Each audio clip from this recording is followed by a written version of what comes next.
Yo, what's going on, guys? It's your boy BrendanMushi, and today we're doing another Guilty Gear Strive breakdown and analysis. I know you guys like to watch pro play, but better yet, you like to understand exactly what's going on, so that way you can get some idea on how to fight against these characters or how to play these characters, or you just want to see some hype matches and kind of see how I view them as somebody who's been following this game very hard. So without further ado, let's go ahead and get into it. And once again, if you guys like this content, make sure to like, comment, and subscribe. I appreciate all the support lately. I'm trying to do at least 1 to 2 uploads weekly and cover Strive extensively once it comes out. So if you like this type of content, definitely let me know. So just to kind of give you my 2 cents on this matchup and my opinions on these characters and roughly how they play, just so that way you have an idea. So what you're going to see from Millia a lot is her mobility. She's very, very quick. She has a fast run speed, her dash is fast, and she's got 2 air dashes. Why? I don't know, but I mean, she has them.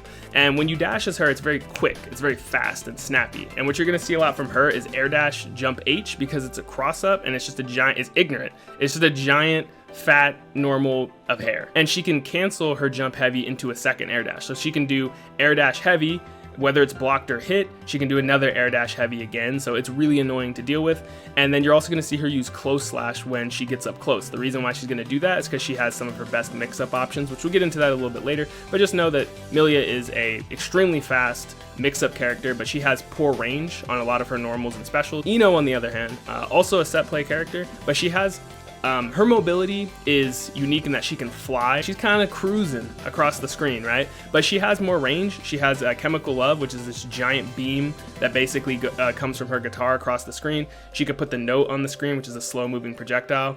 And then also she just swings this giant guitar around. So you're going to see her fly around and swing a bunch of normals, use Chemical Love to try and sniper with the beam, throw out a note to kind of lock down the screen. And once Ino's able to get in, she's going to try and knock you down with 2D, cancel into note, and then make you guess high or low. And Ino has the ability to use a bunch of overheads simultaneously. So she basically tap dances on your forehead, and you got to hold that, wondering, you know, will I ever be able to block low again safely? Probably not. Show me something. Show me something. Command dash in. Yep, there's the jump H. Disc Oki, what's the mix? So whenever you see Millia do this H disc, which she'll do 2D, which will knock you down, that's the universal sweep, and she'll cancel into quarter circle forward heavy, which puts a disc on you and leaves Millia airborne. From there, Millia has multiple mix-up options. She can hit you with an overhead by coming down with a normal. She can land and go low, so you have to switch between high or low, or she can dash to the other side, which will make you have to switch your guard to the other direction, instead of the direction that you probably would want to hold, right, as a cross-up. So what Alioune does here to bait the burst is actually super smart. So he dashes to the other side, and he knows he doesn't have to press any buttons here, right? Like, Millia's on the left side, so now KenDeep has to switch his guard the other direction quickly, since the disc is about to hit him. Since the disc is going to hit him, Alioune can just block. That way, if he bursts, then he'll be able to block the burst. If he doesn't burst and the move hits him or he blocks, he can still continue Millia pressure. He has no reason to really press anything right here. So it's really smart, because when KenDeep bursts, he's able to bait it and punish it, and then that gives him the hard knockdown to go back in, jump H, and there's the close slash again. Nice 6P anti-air. Jump H again. So you'll see Millia's use close slash a lot. The reason why you'll see this is because Millia has a high-low mix-up off of this. Doesn't mean she's always going to do it, but it's there. So if she does close slash, she can go into 2S, which is a low, or she can do TK Bad Moon, which is a high. So if you don't know what TK means, feel free to look it up in the fighting game glossary. It's in my bio. And essentially, Bad Moon is the name of the special move where this bitch literally turns into a moon. Just go with it. And she rolls at you, and it's an overhead attack. So basically, the idea is you can only do it in the air, and it's an overhead, where she rolls down diagonally at you. You basically, the idea is that you make your character jump, and then instantly, as soon as they leave the ground, they do the TK Bad Moon overhead. So you basically have to guess high or low. The 2S option is obviously safe, but if you block the Bad Moon, she gets punished. If the Bad Moon hits, she doesn't even really get a combo, so the risk-reward there's kind of out of her favor, but the threat of it is still enough to scare the shit out of people. Yep, he went for the low option, didn't get it, back to neutral. So this move right here from Ino is called Stroke the Big Tree. So essentially this move is a super low profile, so it'll go under far slashes and other types of pokes that don't really hit low. But you can still hit Ino while she's in this crouch stance using like a lot of crouching moves will hit her, like 2D, which is what Alioune uses to punish it, or 2K. It has a really long travel time, so you typically have enough time if you're looking for it to actually like sweep it or hit it with a low in order to stop her. Because if you use like some sort of poke, she's gonna go underneath it and hit you. Also, there's two versions of it. There's a slash version that goes a set distance, and a heavy version that goes even further, which is what he used here. The heavy version is definitely plus on block, so you have to be careful. But Alioune sniffs it out, 2Ds it, goes into Oki, you gotta guess, goes low, good block, uses Roman cancel. More mix, close slash. Stroke again. Oh, more disc Oki. And so this is what you're going to see from Ino a lot. So Ino doesn't have a normal dash. When you dash as Ino, she flies. And when you fly, if you press a button right after flying, it counts as an overhead because it's just like when you jump. So it's almost like Ino is basically able to do like a short hop. It's almost like she's able to jump and very quickly hit a button. So it makes like these like unreactable overheads that she can do. But they also kind of function as pokes too, right? Because if the airborne move has a lot of horizontal space, she can fly and press it. And basically it's like she's swinging a poke. And then as soon as she lands, it like cuts her recovery. So it makes these like really low recovery pokes. So she's kind of using it. KenDeep's kind of using it as like both right here. Like he's like, they're overheads, but he's also kind of like poking at him with them by just doing flight button. So you'll see Ino, and there's the chemical love and the nose. So like I said, Ino has more range. So you'll kind of see, yeah, and you'll see there's the jump H. Mad ignorant. I told you. I tried to tell you. Mad ignorant. Jump H. It just works. Anyway, there's stroke. So yeah, you're going to see Ino. KenDeep really likes using stroke. It hasn't really worked out for him, but close slash into air combo, close slash, cross up, TK Bad Moon. Yo, Alioune is not stopping. But that's Millia though. Like you have to use this fast movement speed and you have to get in. And it can be really frustrating because it's hard to react to her approaches. Like her air dashes are so fast. Millia players, much like Chip, they have to play like they're on like Adderall. TK Bad Moon off the close slash. Yep. It's like I was talking about earlier. Yeah, KenDeep hasn't really had a chance yet. He hasn't. Oh, there it is. Okay. Where's he going? There's the overhead. Burst. Yeah, you saw that flight overhead. Oh, no, lockdown. Where's he going? He went low. See, there it is. You have to guess. So when you're defending against Ino, she's going to fly up into the air, and essentially you have to like kind of like guess but also react. Like she's in the air right now, which means anything she presses is going to be an overhead because she's airborne. But the threat is she could land and then hit you with a low attack, right? So you kind of have to be careful of it. And he goes, yep, he goes overhead, gets the burst. Strokes back in, gets the knockdown, and then this is what they do. When Ino's hit you with a 2D knockdown, they cancel it into the note, put the note on you so you have to block and you can't challenge her, and then while they are flying at you, they either go for an overhead or a low. So he lands and goes low. Gotta guess again. Is he gonna go overhead or is he gonna land and go low? It's really tricky. And also, not only that, but she also can do multiple overheads on you. So we got to add more layers to what you got to block. So the thing that's really important about understanding Ino is that when Ino's doing multiple overheads on you, in this game, people's button of choice is going to be jump K into jump D. So when you see this jump K, essentially what Ino's going to do is she's either going to press jump D or she's going to do 2K. If she presses jump D, that will automatically create a second overhead. So she can do jump D, which is exactly what he does. And then from here, Ino has she has a quarter circle forward attack, and it's basically a dive kick that she can do.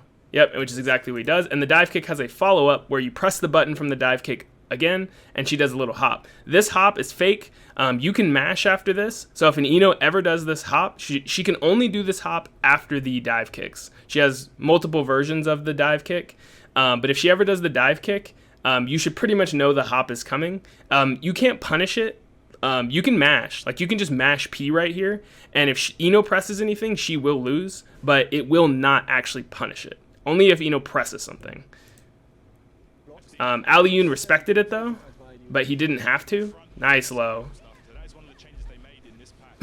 That is not doing that much damage. That did like no damage.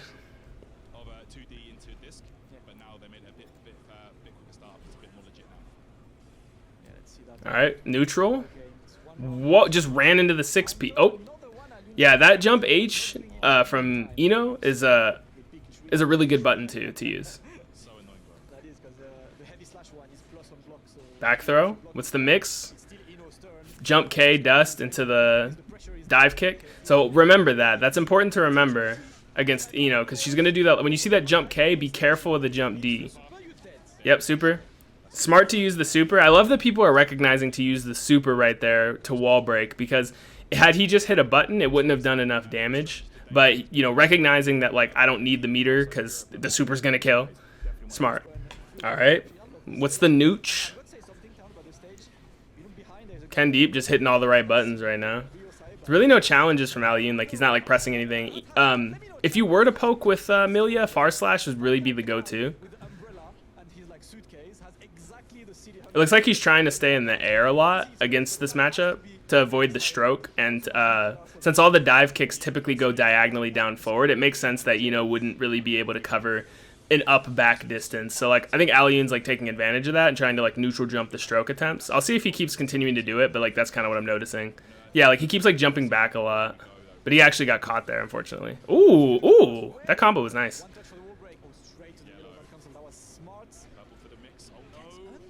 That low profile on the stroke, man. It's so deceptive. All right, disc. Wow. Imagine trying to go for a throw, but then you get thrown instead for your own troubles. You hate to see it. Jump H, ignorant. Okay, nice tick throw. Disc.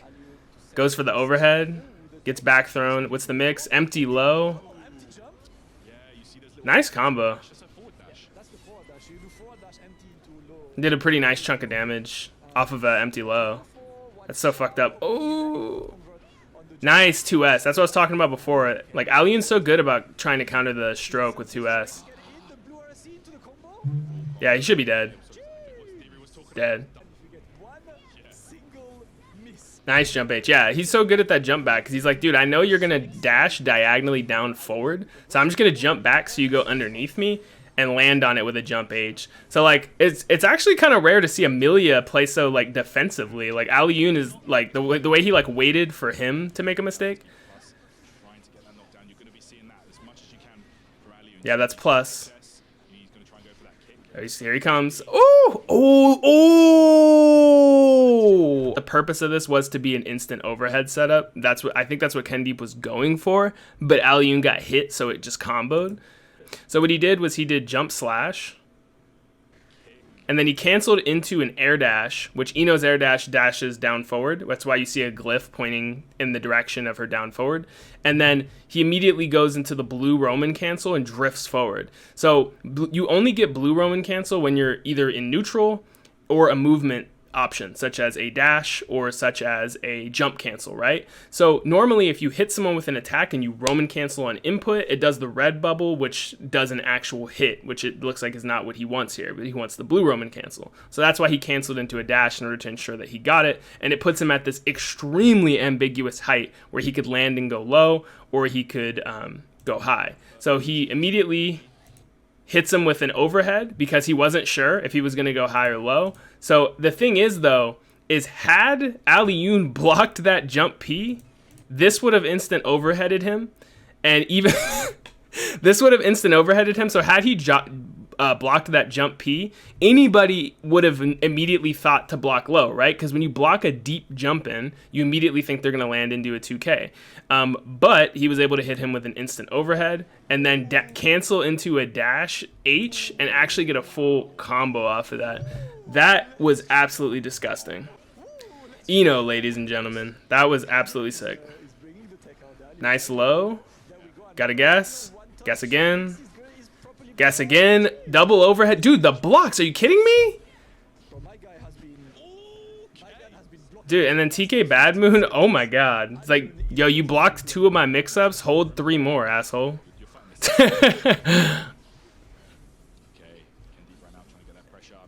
The mobility. Overhead. Cross up. Nice 6P against that jump in. Nice 6P against that jump in. Ooh, it looked like he was going to cross up, but he stayed in front. Nope. Hold down the neutral, my child. Try to convert. Okay, what's the mix? High or low? Nah, he's like, nah, bro, I'm not taking that. That's the thing. Against these characters, don't be afraid to use yellow Roman cancel and burst. You need it because sometimes these mix-ups, they're designed to be really difficult to block, right? So it's great if you can block them, but a lot of it is a read because it's so ambiguous to tell like where she's going. So if you have 50% tension, if you Roman cancel while you're in block stun, you can get them off you. But right now, Alioune doesn't have any resources. He has burst now. Okay, got him in the corner. Goes low, nice block. All right, now it's your turn. It's just mix up city back and forth between these two. Mix.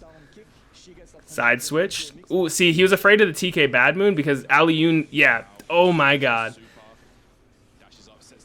He's afraid of the TK Bad Moon because Alioune can Roman cancel it even on block and get a full combo. I mean, get a full a re-chance at a mix-up or a full combo on hit. So that's why when you block close slash against Millia, you have to be careful on if she's going to 2S or she's going to TK Bad Moon. When she has 50% tension, she just doesn't really have to care, right? Like, she could do TK Bad Moon. Oh, you blocked it? That's great. I'm going to Roman cancel it, and now you got to guess again. Oh, it hit you? Okay, I'm going to Roman cancel the TK Bad Moon, and now you're going to eat a full combo, probably back into the same situation. Don't let the Millia down players catch you saying that, though.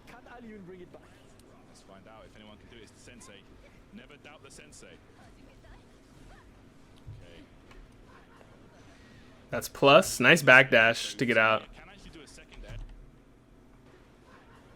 So I want you guys to understand that backdashing is when to backdash in Guilty Gear. So I feel like a lot of people don't talk about this enough, and if you're a bit newer, a lot of people that follow my channel are newer to Guilty Gear, so you might not know this.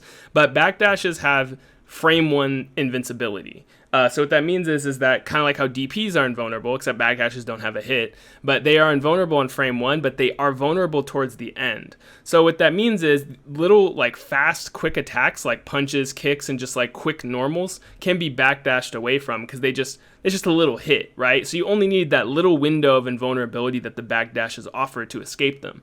The reason why you can't just backdash on wake up every time you get up is because a lot of attacks that land on your wake up are too active. Like for example, if Millia puts a disc on your wake up, you can't backdash because what will happen is you'll backdash and you'll invul it for a second, and then when your backdash becomes vulnerable, you'll get hit by the remainder of the disc that's still on you. Same with Soul's Gunflame, Kai's Charge Stun Edge, Eno Note, Eddie. You know, all of these things that lock you down, and even some normals like Giovanna's Far Slash. It does multiple hits. It's very active. If you try to backdash that, you'll backdash it at first. You might invul the first hit or two, but that last hit or the last few active frames will catch you. So in these situations where your opponent is plus or you're knocked down and you have to guess, if you think they're going to go for, because they'll also invul throws as well. So if you think they're going to go for a throw or just a quick jab or something, you can just backdash. And because the game has a backdash button, it's very easy to just mash backdash. Like you just hold back on the stick. There's a dash button in the game, which everyone should be using. Just mash that button. Just just mash that. And then as soon as you get up, you'll get out. And so knowing when to use that is going to be crucial to your defense in this game.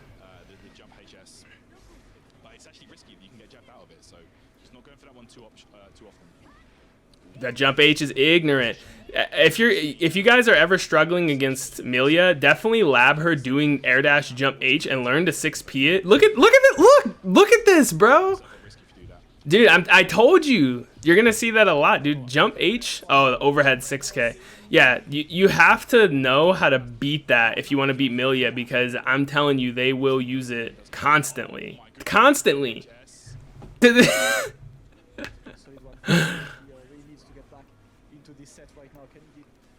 They love it. It's such a good button. Okay, he's trying to throw the note out, and Eno can control the note, so KenDeep's trying to guess like if he's gonna jump or if he's gonna approach on the ground. Oh, got clipped by the low burst. Yeah, I'm surprised that burst didn't get baited because that was such an obvious time to burst. That was a brave burst. Overhead. Alright, both of them burn their bursts. KenDeep's got the YRC though if he needs it. If he needs it. Overhead. Oh, the command grab super. Yo. I got hit. I'm not gonna lie. I keep forgetting, like, who gave her a command? Oh god, that hurts. It hurts. Who gave Eno a command grab super, dude? What the fuck? I wish somebody would hit me with that in that situation and try to shake my hand. Like, boy, if you don't... Nice combo. Too far for the disco key, though. He would have had to have dashed up. Nice block. See, you can punish that. That's the TK Bad Moon. You can punish it if you block it. Unless she has meter to RC it. Ooh, we try. That was supposed to be a throw, I feel like. That jump dust.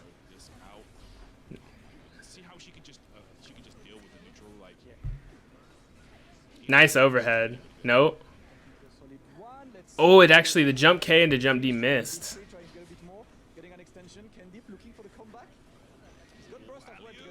Don't stroke. He'll punish it. He punishes it every time. If you stroke and he punishes it, I swear to God.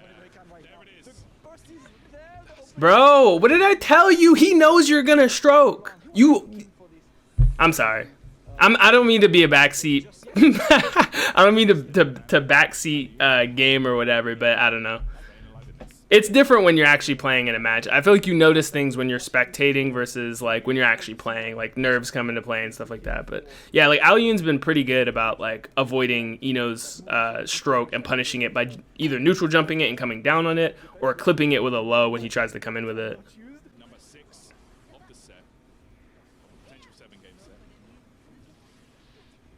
Out.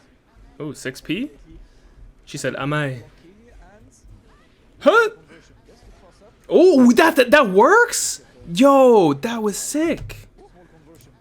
So, a very common block string ender with Millia is the slash disc because it has much faster startup. It's not used for Oki, but it's just kind of a safe way to poke and end combos and stuff like that. It's like really simple. But like, as soon as he canceled into this on block, KenDeep recognized that he could stroke underneath it, and bruh, wow, it was like the perfect distance. It's literally going through her arm. It's like pixel perfect. Like he just barely threaded the needle on that. Nice conversion. Puts the note to lock down the screen.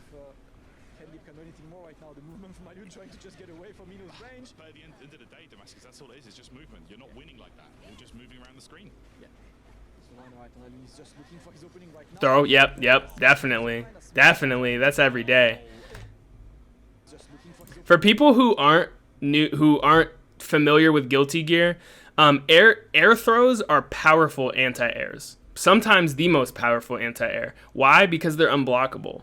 And so it's very difficult for your opponent to do much about it except for to tech it. So in situations like this where the opponent is right above you, definitely air throw them because it's easy to just block an anti-air in this game because you don't have to faultless defense. In previous games, you had to faultless defense in the air to block anti-airs. But in this game, you don't. So anybody's just going to hold back, right? And then they're going to block your anti-air, right? Now, it'd be different if the opponent is already committing to some type of a normal or something. In that case, okay, you know, 2H them or 6P them or whatever your anti-air of choice is. But in situations like this where your opponent hasn't committed to a button, just jump up and air throw them. It's so fast. Throws come out extremely quickly, and the success rate on this is usually pretty high.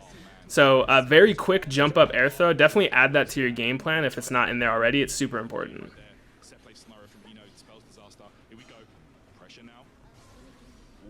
Yeah, using that Roman cancel on the slash disc, which puts him airborne, allows for some ambiguous... Speaking of ambiguous, man. These mix-ups make you dizzy, man.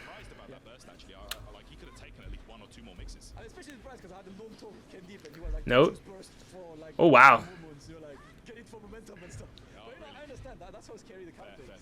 Air dash heavy, air dash heavy. Oh, 6P, there it is. All right, he had enough of that shit. Say, get that shit out of my house, boy. Oh my god, dude. It's so ignorant. No conversion on the jump K, but almost. Why did he drift back? Oh, okay. Oki? Overhead? Gets scooped again. Yo, KenDeep just been scooping his ass. Air dash heavy. Yeah, 6P. Stop it.